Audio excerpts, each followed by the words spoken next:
हरे कृष्णा दोस्तों ज्ञानवर्धक कहानियां में आज की कहानियां है भगवान इंद्रदेव की वासना। दोस्तों, चैनल को सब्सक्राइब नहीं किए हैं तो चैनल को सब्सक्राइब जरूर कर लें। मैं इसी तरह का कहानियां लेकर रोज आता हूं।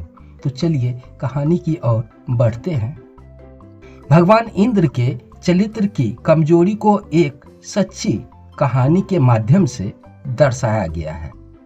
जब इंद्र ने अहिल्या को धोखा दिया, ऋषि गौतम इंद्र के आध्यात्मिक गुरु थे। अहिल्या के साथ इंद्र की सगाई का समय था। सभा मेहमानों से भरी हुई थी। सभी तैयारी निर्धारित समय पर हो रही थी और समारोह शुरू होने वाला था। उसी वक्त गौतम ऋषि ने शाही दरबार में प्रवेश किए। सम्मान के रूप में इंद्रदेव अपने सिंहासन को छोड़कर खड़े हो गए और अपने गुरु ऋषि गौतम को उस पर विराजमान होने के लिए आग्रह किया और स्वयं अपने गुरु जी के चरणों के पास बैठ गए। इस बीच कुछ तत्कालीनता के कारण इंद्र को कुछ महत्वपूर्ण कार्य के लिए सभा से उठना पड़ा। इस बीच अहिल्या के पिता अपने पुरोहित के साथ आए, जिन्होंने उन्हें बताया कि समारोह के लिए शुभ समय निकला जा रहा है। हमें जल्दी तिलक कर लेनी चाहिए और अनुष्ठान पूरा करना चाहिए। इसलिए जल्दबाजी में गलती से इंद्र के बजाय गौतम ऋषि का अभिषेक कर दिया गया। जल्द ही गलती का एहसास भी हुआ, लेकिन तब तक बहुत देर हो चुकी थी। कुछ भी किया नहीं जा सकता था। ऋषि गौतम और अहिल्या का विवाह हुआ। इंद्रदेव ने हालांकि यह दिखाने के लिए कोशिश की कि वह इस प्रकरण से सामान्य है, लेकिन अहिल्या को अपनी पत्नी बनाने की गहरी इच्छा बरकरार थी, लेकिन वे चुपचाप रह गए। इंद्र भोग विलास और कुख्यात तरीके के लिए जाने जाते थे। वे अहिल्या को पाना चाहते थे। उन्होंने एक कुख्यात योजना बनाई और शुक्ल नाम के एक देवता से सुबह नियत समय से 2 घंटे पहले मुर्गे की बांग की आवाज लगाने के लिए गौतम ऋषि के निवास के पास आदेश दिया। ऐसा ही किया गया। मुर्गे की बांग सुनकर ऋषि गौतम ने सोचा कि भोर हो गया है। वह शीघ्र ही जाग गए और पास के नदी में स्नान करने के लिए चले गए।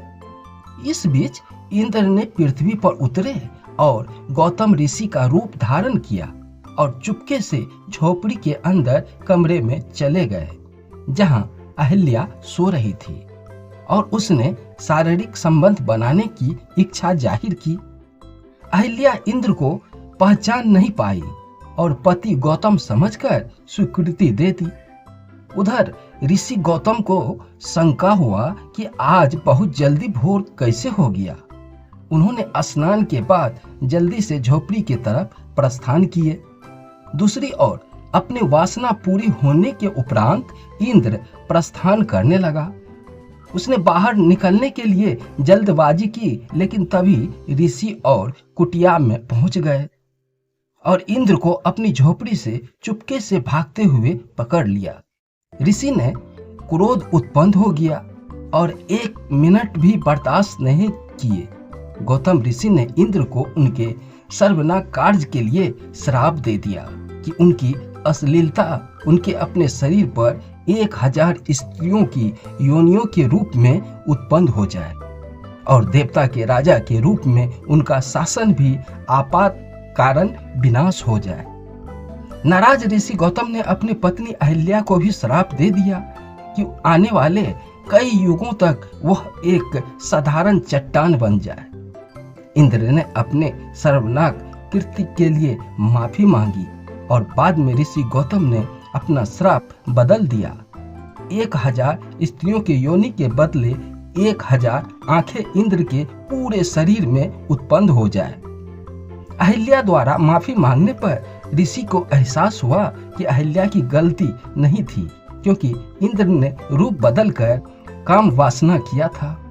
ऋषि ने उसे बताया कि जब त्रेता युग में भगवान राम विष्णु जी अपने खड्ग की धूल उन पर झाड़ेंगे तो वह अपना रूप फिर से हासिल कर लेंगी। इस कहानी से हमें यह शिक्षा मिलती है कि कभी किसी के साथ छल कपट नहीं करना चाहिए।